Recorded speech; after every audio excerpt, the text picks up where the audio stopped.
Okay. Okay, so my question, kind of my first question for you was, so in your research, kind of emphasizing this point of that she's a specific individual, very extraordinary story. Did you find any stories similar to hers when you were doing your research? Yeah. So should I tell the story of how we first came across the idea and the whole bit? Sure. Okay, fine. Should I just do it? Yeah. All right. Do you want my name or anything, or just do it? Well, you can say your name. All right. So, should I look at you or should I look at the camera? Which do you prefer? Look at me, All right. So I'm Alex, but you should stand a little closer. I should say. Yeah. Because otherwise, the camera will have me view. So, right? Yep. If I'm looking this way, doesn't it look better if I'm just looking like here? Yeah. Right. Okay. All right. My partner in this work, Michael Wolf, and I were screening an earlier film of ours at two ends of the coast. I was on New England and he was over on the West Coast. And after the screening, we were approached by two different people who had very similar stories, and that was stories of relatives who were Jewish, who had been in Paris when the Nazis invaded, and whose lives had been saved by Muslim families. And that was really extraordinary to us because we don't often hear stories about World War II that involve religious minorities or people of color or women, for that matter. And so we became very interested with the approach of the 70th anniversary of D-Day, which this is, to find out a little bit more about these other stories. So we started doing research. We took a scouting trip to England and Paris. We hired a researcher to do some sleuthing for us, and we started uncovering many stories. There was the Paris Mosque that sheltered and saved many Jews during World War II, including a very famous Jewish cabaret singer. There were the many immigrants from Algeria living in Paris who joined the French resistance. There was the Franco-Muslim hospital that saved shot down U.S. servicemen and received an award from President Eisenhower for their heroism. So we found many stories, and then in that just general search we came across the story of this very amazing woman who was in essence told a story of a woman, of a religious minority, and of a person of color, and a very heroic one at that. So we really felt that this was a story, if we were going to tell one story to increase the idea of who the heroes of World War II were, this was the story to tell. Right, so increase awareness. I'm just like really nervous. Yeah. Okay. You're not getting it? I need to make sure it's on. Oh, all right. I was looking at it the whole time. And it is on, right? It is. All right, thank God. Yeah, that'd be a disaster. You'd have to dub me in. So, when you said during the panel discussion that almost this heroism thing isn't just restricted to times like her, that even us, we buy into this loyal Yeah. culture. Do you think there's other causes like that we could almost be heroes of? Yeah. So, heroism raises an important question, and that is, what is a hero? And we typically think in terms of a hero as somebody who does this dramatic, great thing, maybe often sacrificing their life to do so. But really, heroes are made of small heroic steps in really an everyday way that all of us can make. We all can be everyday heroes. And I'll give you, for example, a way of thinking of it. We made a film some years ago about an enslaved African prince who spent 40 years enslaved in Mississippi before he gained his freedom and returned to Africa. And part of that story, when we were doing the research, was really, beginning to come to the slow realization that slavery, which of course we look back on today with great abhorrence and think for sure we would have opposed it if we had been alive then, was really the basis of the entire world economy. That almost everybody was in some form of servitude or enslavement in the 1700s, all across the world. And it's how people made their money. It's how people survived. And people bought into that, and they accepted that idea at that time. Accepting all the indignities and all the evil that went with that. Now, it's easy for us to look back and say, oh, these were terrible people and we would have been different. But think about this. Think about the judgment of a future generation upon us when they look at how we all buy into the oil economy. We know the oil economy damages the environment. We know that it's the basis of wars, that it's the cause of pollution. We know all the bad things that it does, yet it's the basis of the world economy.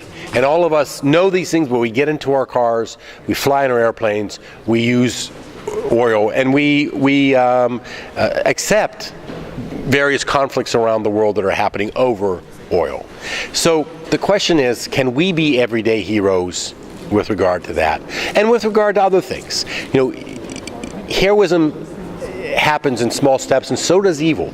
Evil generally doesn't just drop upon us and all fully formed. It usually comes in small slices, small bits that begin over time suddenly to add up to something.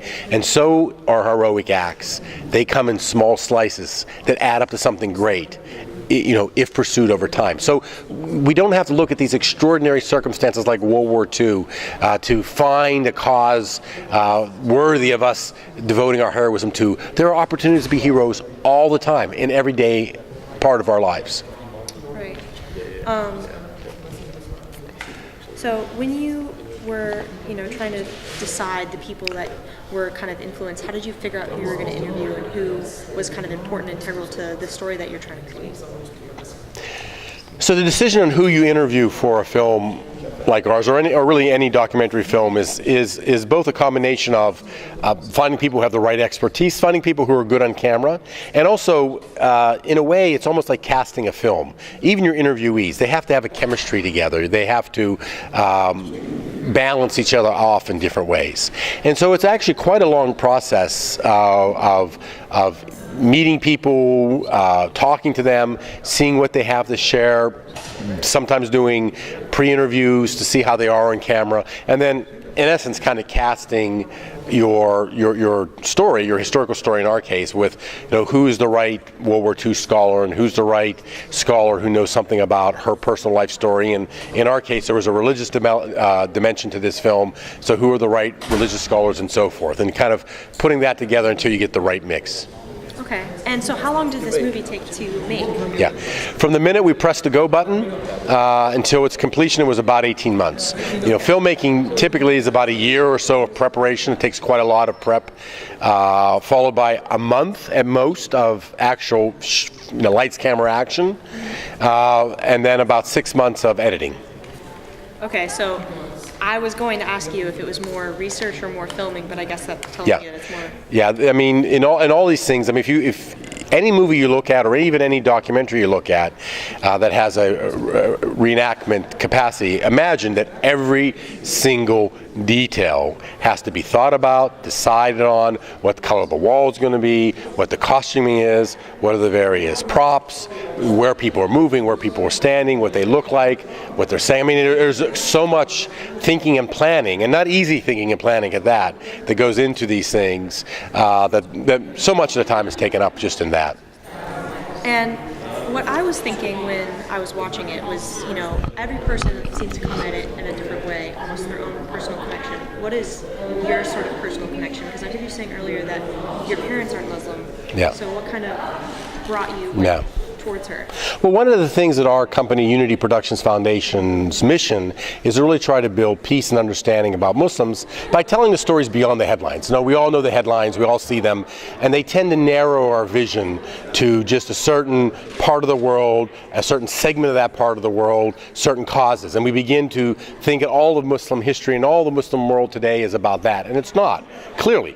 And yet, if we don't know these other stories, it's hard to really feel and believe that. So part of what we're always trying to do is we're trying to find those other stories, contemporary and also from history, that tells the wider, broader story of Muslim experiences, Muslim culture, Muslim history.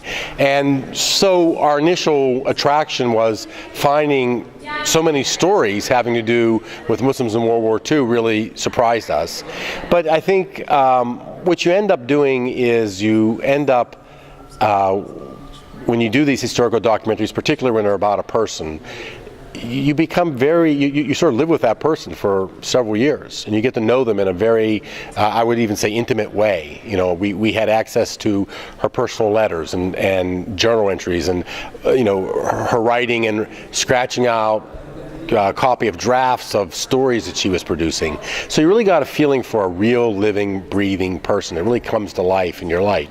And at some point, the anxiety begins to rise, because the responsibility of trying to tell that person's story honestly and in her case with justice for the great sacrifice that she made becomes a big challenge and a big burden because of the personal connectivity that I began to feel for her. And I hope that we did a good job, and I hope that we've done her justice, and I hope that it really just leads further explanation not only of her story, but exploration of the many other stories of women, people of color, and religious minorities, Muslims particularly, that really did very heroic things during World War II, and whose stories are not very well known and deserve to be more told in the public square.